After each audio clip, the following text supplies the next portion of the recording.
Hola, ¿qué tal? Bienvenidos a esta nueva edición de la Nerdearla. Y con ustedes les voy a presentar una charla acerca de Houston, We Have a Problem. Por ahí la frase suena muy conocida por las películas que en general vemos. El problema detrás de escena en general no es tan divertido. Voy a hablar un poco acerca de mí, una breve introducción. Mi nombre es Andrés Saco, soy desarrollador desde el año 2007. Programo en distintos lenguajes de programación. La mayoría están orientados a lo que es JVM, Java, Kotlin, Scala, algo de PHP, algo de Node.js, en mis tiempos libres algo de Haskell. Participo activamente como revisor técnico en algunas de las editoriales más grandes de lo que sería el mundo. Básicamente me mandan el manuscrito del libro y le hago correcciones. También publiqué algunos libros y cursos, algunos aparecen en la parte inferior de las slides, y participo activamente como speaker en algunas conferencias que se dan en distintas partes del mundo. Tienen mis contactos en la slide también, por si posterior a la charla o la ven grabada mucho tiempo después, como pasa siempre, y quieren sacarse alguna duda, alguna consulta, me pueden contactar por email o por LinkedIn, y yo les voy a tratar de ayudar como pueda. Vamos un poco al contexto del problema. ¿Qué es lo que nos trae acá? Entonces, tenemos un microservicio que en algún punto tiene ciertos problemas de performance. Tenemos ciertos endpoints de ese microservicio que tardan más en responder. Y la pregunta es, ¿qué es que tardan más en responder? Porque quizás la primera vez que lo deployé, anduvo todo bien, seguí metiendo cambios, no pasó nada, al tiempo empezó a tardar más en responderme. Eso sería un problema de performance. ¿Eso qué hace? Que si mi endpoint de mi microservicio tarda más en responder, va a empezar a afectar toda la cadena de todos los microservicios. Por ende, un flujo que antes tardaba quizás 1, 2 o 5 segundos, ahora termina tardando 10, 15, 20, un minuto en el peor escenario. ¿Eso qué hace? Que se incremente el uso de recursos. Si yo tengo un hilo abierto, en el caso de Java, un hilo abierto esperando que me devuelva la respuesta el otro microservicio, yo estoy consumiendo tanto CPU como memoria. Si eso lo pensamos no solamente en un request, sino en muchos requests, estamos consumiendo mucho de nuestros servidores. Y el gran problema es, nunca es fácil de encontrar el problema. Entonces, y acá viene el quid de la cuestión es, bueno, ¿cómo encuentro el problema? Porque ya sabemos que tenemos un problema. Puedo generarme test end-to-end que me prueben un flujo entero como para entender, ok, este flujo está andando mal, ¿en qué parte del flujo? O sea, solamente sabría en qué parte. El otro problema es hacerlo desde como un test de performance. ¿Y esto por qué? Porque quizás cuando deployamos nuestro feature, está perfecto, la base de datos o la tabla es nueva, o tenemos pocos registros, o cuando hacemos las pruebas en general, no sé, tenemos 100, 200, 1000, pero cuando empieza a crecer el microservicio o la evolución misma de la plataforma, lo que termina pasando es que tenés cientos de miles de millones de registros y eso quizás en algún punto empieza a hacer notar el problema de performance. Si esas dos soluciones no te dieron mucha pista, solamente te dijeron este flujo falla, y sí, después de tanta cantidad de requests falla o con X escenario falla, lo que podéis llegar a hacer es usar un APM, digamos, como puede ser New Relic, LK o Dynatrace, como para entender en qué parte de todo el flujo y en qué parte de un microservicio se está tardando más. De nuevo, es en qué parte, no por qué. Si estás en el peor escenario y no tenés APM, lo único que te va a salvar acá es tener logs. Vas a tener que agregar logs en las distintas clases o distintas capas de tu aplicación como para decir, bueno, en esta capa tardó 2 milisegundos, en esta capa tardó 3 milisegundos. Es muy rudimentario, lo sé, pero si no tenés APM, es tu mejor alternativa, digamos. Entonces, ¿por qué estos enfoques fallan en general? Primero, porque es difícil de encontrar. O sea, ya vieron que tenés que usar 4 alternativas como para más o menos tener pistas de para dónde ir o como para dónde encarar el problema. Es difícil de entender porque si a nosotros nos dicen el endpoint este, que anduvo bien, no lo tocó nadie hace 2 años, ahora anda mal, lo primero que se nos viene a la mente es, yo no toqué nada, yo no lo deployé, la última vez que hay un deploy hecho fue hace 2 años. Seguramente se hará algo de infra, no es algo del código. Es lo más común porque si anduvo hasta ahora, ¿qué cosa puede haber cambiado? Los datos, cómo ejecutamos la query. Esas cosas son como imponderables que nosotros no tenemos en cuenta. Y, perfecto, encontré el problema, lo solucioné, qué bueno, era un problema con una query que la hice mal. Genial. ¿Cómo hago yo como para saber si eso no puede volver a pasar? O sea, ¿cómo prevengo que estos problemas ocurran? Porque así como encontré uno, seguramente que debe haber otros que no los estoy viendo todavía porque no detonaron en un problema en producción, de que alguien se queje o lo que sea. O sea, tenemos eso. O sea, cualquiera de esos escenarios lo único que me dicen es, el problema te puede estar por acá, solucionalo. Yo lo soluciono y cómo prevengo de que eso no vuelva a pasar. Entonces, básicamente existen tres herramientas o tres modos de hacerlo en lo que sería el ecosistema de JVM, Kotlin, Java, Scala y los otros hermanitos de Coso. Básicamente está JFrameUnit, QuickPerform y Gatling y JMeter. Entonces, le puse en la tabla las diferencias que más o menos son más considerables dependiendo de lo que querramos hacer. La primera es, ¿quién detecta problemas de performance? Bueno, los tres detectan problemas de performance en distinto grado de información, pero los tres te cubren distintos escenarios. Gatling y JMeter como una prueba externa, una prueba de performance, QuickPerform y JFrameUnit internamente dentro de la aplicación. O sea, yo podría saber esta clase o esta interfaz consume X cantidad de memoria. Hasta ahí, bueno, es como que de alguna manera tenemos cierta información. Es simple de implementar, porque básicamente yo, en el caso de Gmeter, es externo, se lo puedo delegar a otra persona, a un QA, a alguien de arquitectura. En el caso de JFrameUnit y QuickPerform, solamente agrego la dependencia, agrego las anotaciones y lo que quiero hacer, y no hay mucho más problema que ese. Chequea que hay problemas en las queries. El único que lo hace es Quick Perform. El resto solo me da información o como una caja negra de hice tanta cantidad y tardó en tanto en responder, que es Gatling y Gmeter, y en el caso de JFrameUnit no me da esa información, me dice consumió tanta cantidad de megas la ejecución. Pero yo quiero saber las queries. No, eso no lo puedes tener. Tiene un soporte de más de un lenguaje. Gatling, en este caso, el problema que tiene es que básicamente lo tenés que usar por fuera, entonces no tenés la posibilidad de meterlo, incluirlo, hacerlo andar, digamos, en general. Las otras dos, al ser de la comunidad JVM, claramente soportan múltiples lenguajes, o sea, todo lo que venga dentro del paraguas de JVM es soportado. Entonces, puedo usarlo en Kotlin, puedo usarlo en Scala, puedo usarlo en Java, puedo usarlo en cualquier cosa mientras pueda importar las dependencias, mientras tenga un dependency management, digamos, como un Maven o Gradle, yo lo puedo usar. ¿Quién soporta múltiples frameworks? De hacerlo, el único que lo soporta es QuickPerform. O sea, yo puedo usarlo con Spring, puedo usarlo con Quarkus, puedo usarlo con Hibernate.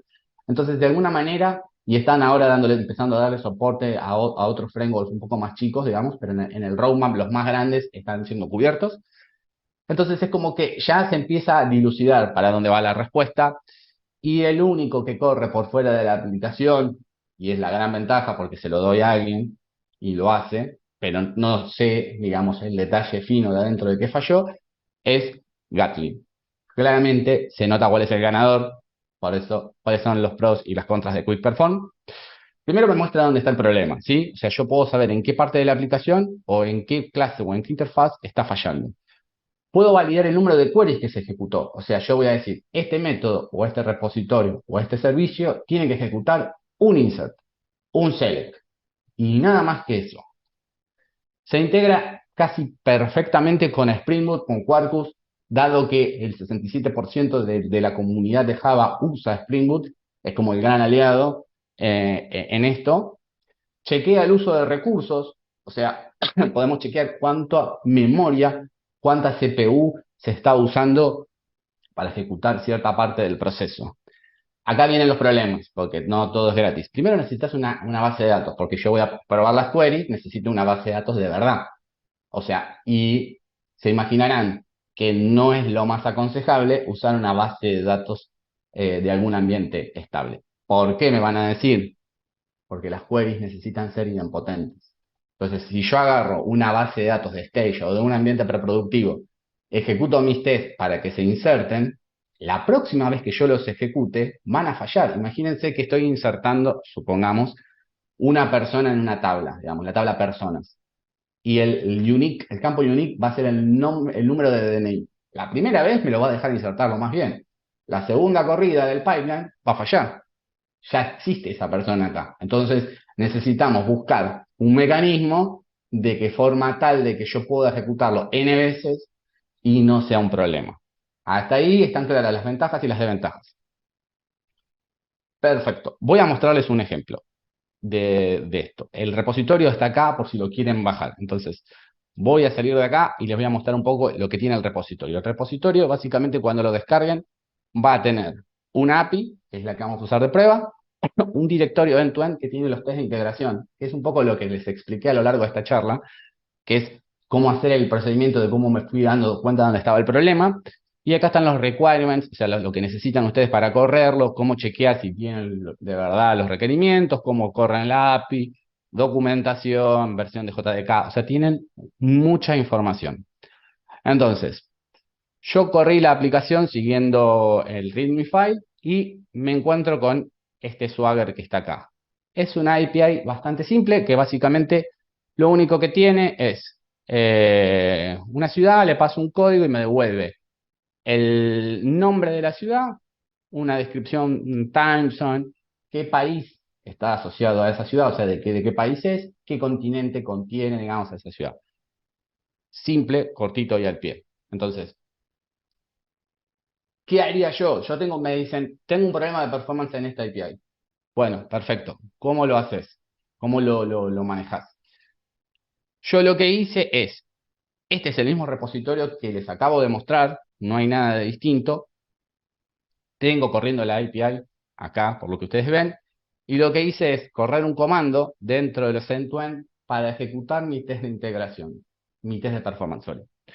Entonces, ejecutando este comando, mbntest-pega, igual no se preocupen, está todo en el README, solamente lo estoy mostrándolo a términos de que se entienda lo que hice. Va a ejecutar mis test de performance, que están acá adentro. Cuando lo hagan, básicamente lo que va a hacer es generar un archivo. Acá me dice el tiempo que tardó en ejecutarlos, 26 segundos. Por eso no lo hago ahora. Y cuando terminen, lo que va a pasar es, les va a generar un output como este, donde le va a decir toda la cantidad de requests que ejecutó contra la API y cómo está distribuida los requests, o sea, cuánto tardó en ejecutar cada request. ¿Sí? Es como una forma alternativa de verlo. Yo sé que esto es como medio, ¿no tenés una forma un poco más linda de hacerlo, de mostrarlo? Bueno, sí. Abajo de todo está la URL de donde me genera un index, un HTML, que es como este. ¿Sí? Esta es la ejecución del test de performance.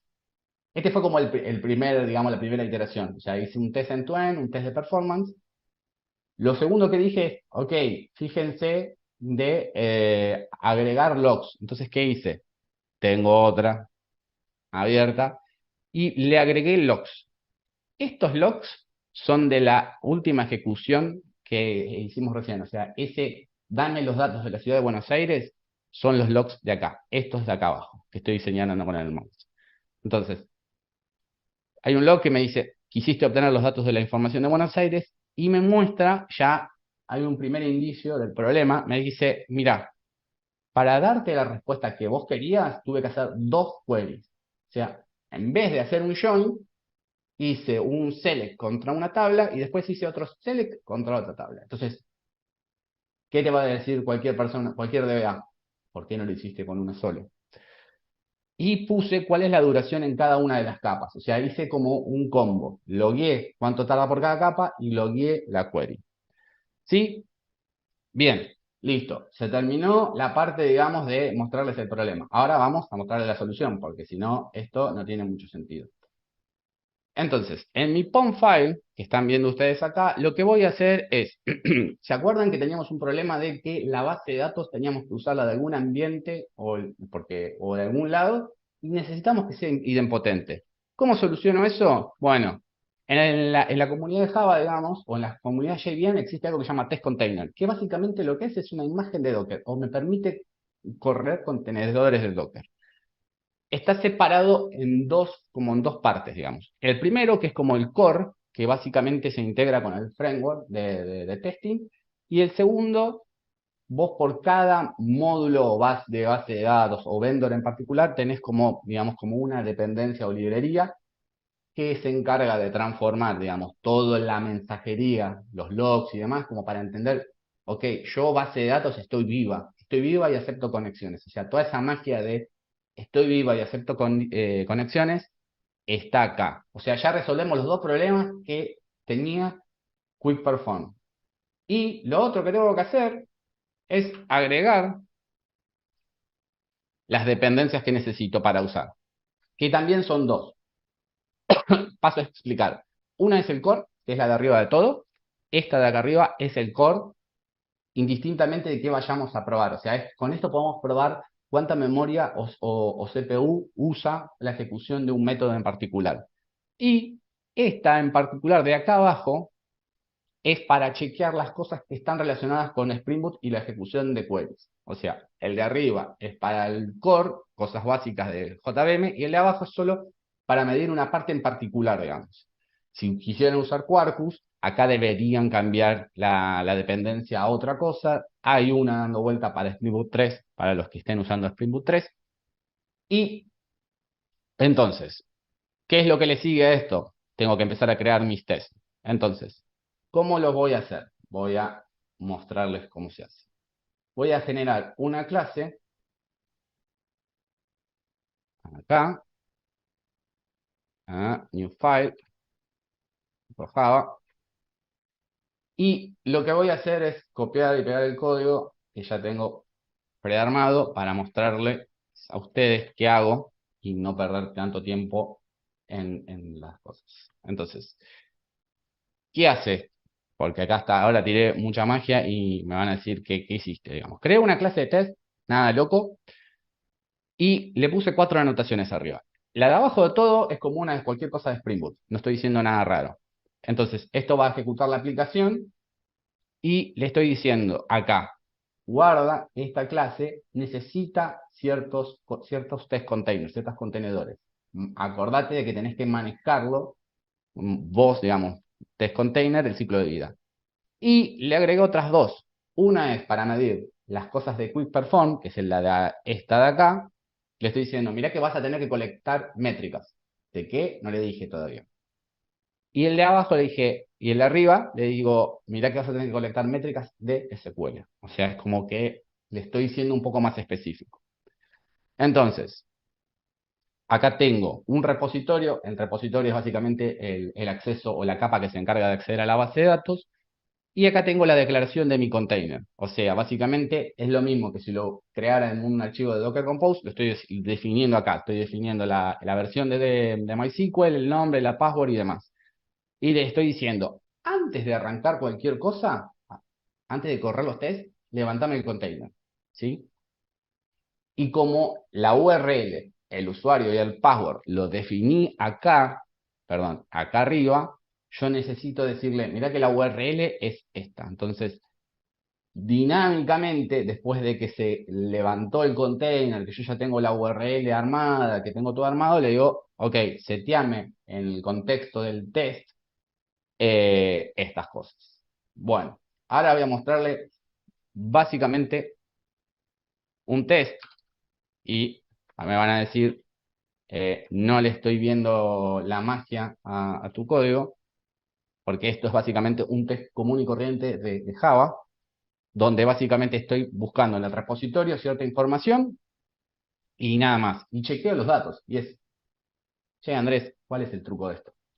Y acá es cuando empieza a cobrar la magia, empieza a cobrar sentido la magia de Quick Perform. Entonces, le voy a decir, a ese test, independientemente de lo que haga, analizame el SQL que se ejecutó. Y es analizame, listo, perfecto. ¿Y qué valido? Porque hasta ahora no me estás diciendo nada importante. Me estás diciendo nada más que lo analice. Bueno, analizar que esa query en particular tiene que ejecutarse una sola vez. ¿Sí? O sea, adentro tiene que haber solo un select contra la base de datos. Y le voy a agregar otra condición más, como para ser más mala persona. Que le voy a decir que la query, como tiempo máximo de ejecución, tiene que tardar 2 milisegundos. Entonces, lo que voy a hacer es parar los containers que tenía la aplicación corriendo. Acá no tengo nada. Voy a ir al directorio en cuestión y voy a correr un MVN test. Simple y llano, digamos. Perdón. Esto es SDK use. Estoy usando una versión incorrecta de Java. Ahora sí, me debería andar. Estaba usando 17 y el proyecto está en 11.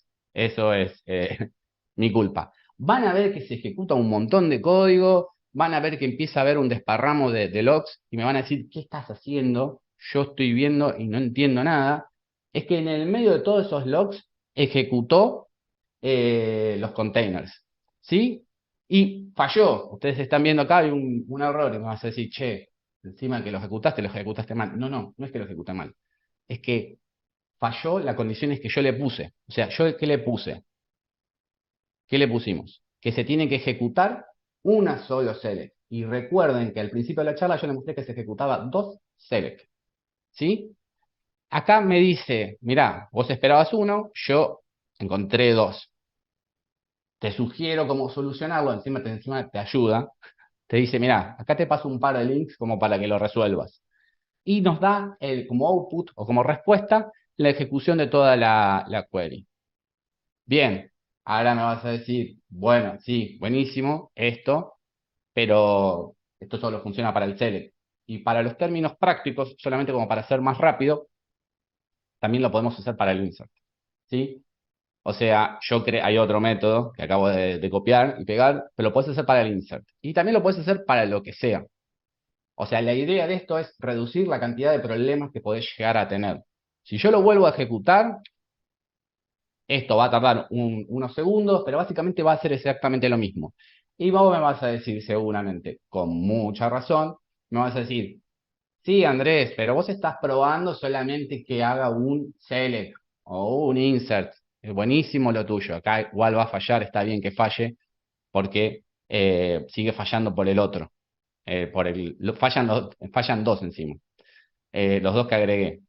Bueno, pero ¿qué pasa si vos querés hacer más de una condición? Y con esto cierro.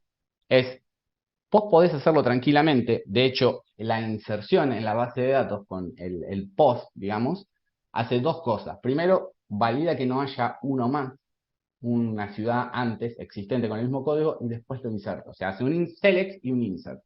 Entonces, si yo quiero validar que ambas cosas se ejecutaron, yo lo puedo hacer, se pueden combinar. O sea, la idea es, este bloque de código que yo ejecuto acá adentro, o sea, esa lógica adentro, yo puedo, si supongamos, hago n selects o n insert o lo que sea, yo lo puedo combinar y saber a ciencia cierta cuánto tiene que tardar en ejecutarte. Y lo bueno es que, de alguna manera, vos sabés cuánto es el tiempo máximo de ejecución. Y ahora vienen las preguntas. Bueno, ¿y cómo lo solucionamos? Bueno, para cada problema ya Quick Perform te da una solución. Si no, lo que te recomiendo es, si vas a escribir la query a mano y tenés dudas acerca de cómo hacerlo, te recomendaría que lo consultes con un DBA o que lo veas, digamos, con alguna herramienta que te permita ver si es performante o no en la query, digamos. Acá la idea es que vos creaste un test que valida que las cosas anden bien. O sea, te evitas el problema de crear una query muy compleja y no sé si va a ser muy performante o no. Creo que sí, pero no sé. De alguna manera lo dejamos plasmado en un test. Entonces, de alguna manera, yo evito que si a futuro tengo que crear otra query compleja, vuelva a pasarme lo mismo. Vuelvo a la presentación, porque es la parte importante. Entonces, ¿cuáles son buenas prácticas? Primero, siempre trata de crear test para tus queries complejas. No para todas. O sea, si solo vas a hacer un select asterisco de la tabla y vas a traer todos los datos de un registro, no tiene mucho sentido que hagas un test de este tipo. Sí, para queries complejas, operaciones que impliquen muchos select, muchos deletes o muchas cosas en paralelo, es recomendable que lo hagas. Si tenés dudas, como mencioné, chequea la query con un DBA, con alguien experto en lo que sería la performance, que te ayude a optimizar la query. Correr los tests en un pipeline, ese sería el mejor escenario, o sea, agregar estos tests y que se ejecuten en el pipeline, cosa de que si vos cambiaste algo o modificaste algo, enseguida salte que tenés un problema. crea test de performance porque si bien, como mencioné, no vas a crear test para todo, el test de performance lo que te va a dar es empezar a dar indicios de dónde puede llegar a haber un problema a futuro. Definir alertas, o sea, crear alertas que te digan, bueno, la performance de este endpoint o de este flujo se fue por fuera de los umbrales. Yo sé que estoy diciendo algo que capaz que es muy obvio y muchas empresas lo tienen. No todas lo tienen, por eso lo menciono. Y te paso algunos recursos adicionales. Por recursos adicionales, hay muchos de estos libros que explican muy bien cómo hacer performante la query. Algunos encima están escritos por personas que se dedican enteramente a dar capacitaciones y escribir artículos en cuanto a distintos problemas que tienen tanto Spring Boot como Hibernate, que son los primeros dos libros, y los otros dos son más generales del ámbito de SQL. Les dejo el blog de Vlad Macea, que es un grosso en la materia de la performance de las queries. Y bueno, muchas gracias. Espero que tengan muchas dudas o consultas para hacerlo.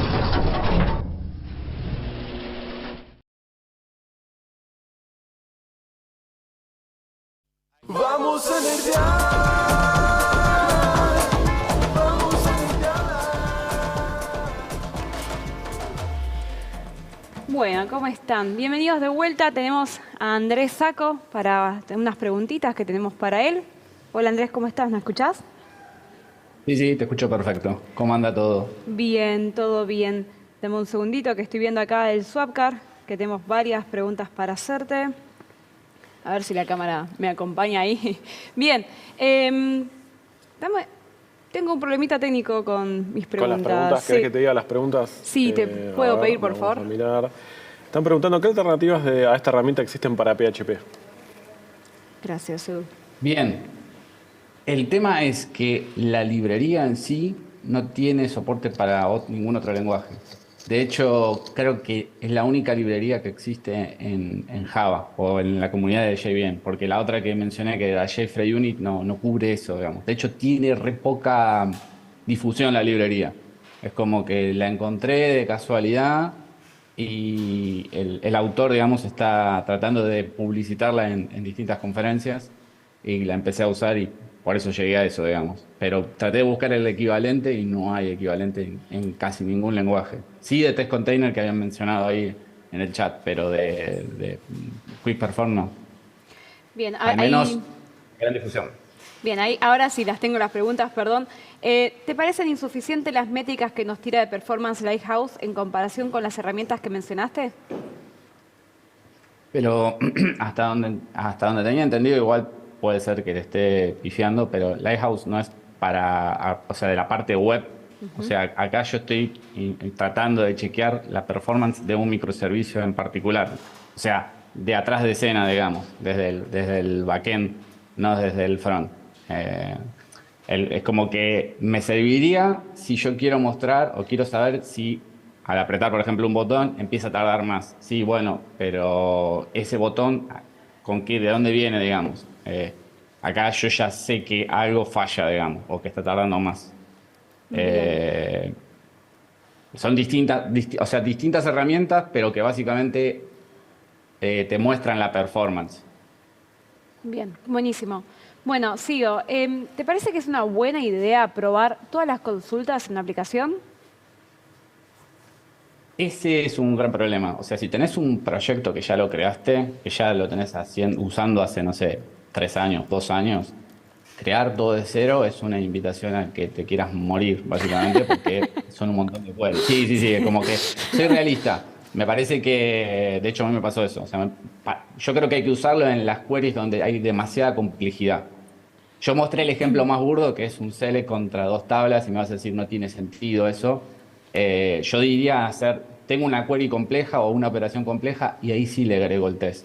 O ya detecté un problema de performance en una aplicación, bueno, agregale la dependencia, agregale el test y que no te vuelva a pasar. Pero si vas a hacer un select o un delete simple, ¿para qué vas a agregarle Claro. un test a eso?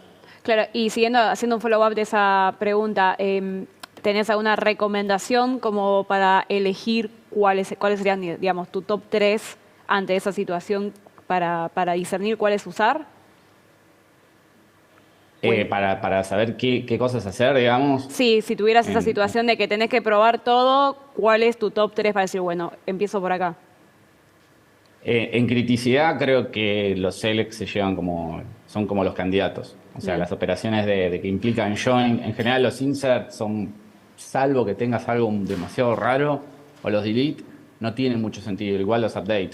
O sea, el select para mí es como que se lleva todo el candidato número uno a hacer un test, pero porque en general hacemos queries complejas. Todos. Por más que usemos un framework, una librería, siempre haces una query de, le pego a esta tabla y me traigo los datos de la otra y no te das cuenta. Si usás algo como Java, que el ORM termina haciendo la magia por vos, te das cuenta cuando ya es tarde, digamos. O escribiste la query vos sin tener mucho conocimiento de base de datos. Ahí el famoso llamar al DBA y pedirle asistencia antes de cometer el error. Antes de tocar. Bien, bueno, y por último, última pregunta te voy a hacer. ¿Crees que es necesario abordar todos los problemas de rendimiento? No, o sea, yo atacaría los que son más críticos y los que hacen que tu endpoint o tu microservicio empiece a funcionar más lento, digamos. O sea, el más crítico, el que te afecta, ese. No ataques todos, porque si tenés muchos problemas de performance vas a perder un montón de tiempo. Es como el 80-20, yo digo. Ataca el 80%, que es el que más fácil podés resolver con esto, y el 20% te va a costar un montón llegarlo a cumplir. Entonces, atacá al grueso. Y el fino, bueno, lo vas viendo después. No tiene sentido que gastes tanto tiempo ¿puedo mejorar un milisegundo más la query? Hace falta que te pongas a ver eso. No Claro, tiene mucho sentido. claro. Dedicarle tiempo a hacer otra cosa. Claro, totalmente. Bueno, Andrés, muchísimas gracias por estar acá con nosotros. Ha sido un gusto tenerte. Y para quienes nos están viendo, quédense que ya venimos con las más charlas.